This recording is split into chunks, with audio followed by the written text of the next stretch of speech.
U.S. All right, markets so we fall, can gold review surges, Fed's rate 317.25. decision anticipated So globally. major U.S. indexes extended their decline, with the S&P 500 down 2.23% for its fourth consecutive weekly loss. The Nasdaq dropped 2.4% and the Dow Jones fell 2.98%. Value stocks, Russell 1000 value, for those of you that didn't know, outperformed growth stocks, Russell 1000 growth, losing 1.87% versus 2.53%. So international markets definitely fared better, with developed and emerging markets down 1.1% and 0.74% respectively. A notable winner for the week was gold, briefly hitting that 3,000 per ounce for the first time ever. The metal is up 13% year to date. So both the S&P 500 and the Nasdaq entered official correction territory, meaning that the indexes fell more than 10% from their highs in February, while the S&P 500 recovered from some of those losses on Friday, but remained in the negative for the week.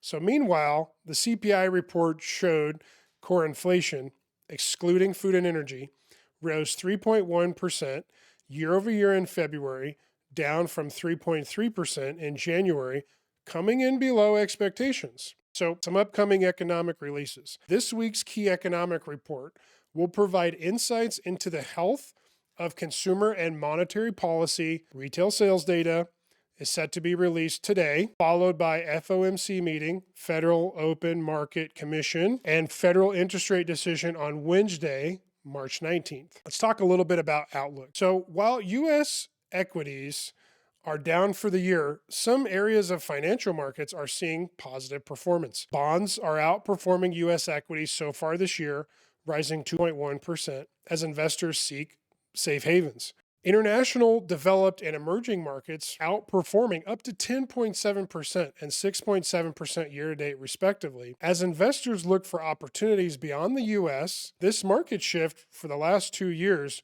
shows the value of diversification in an investor's portfolio. All eyes are on this Fed interest rate decision on Wednesday, with expectations that it will extend the pause of its rate cuts. The path to further rate cuts has become more uncertain due to this tariffs and this mixed inflation.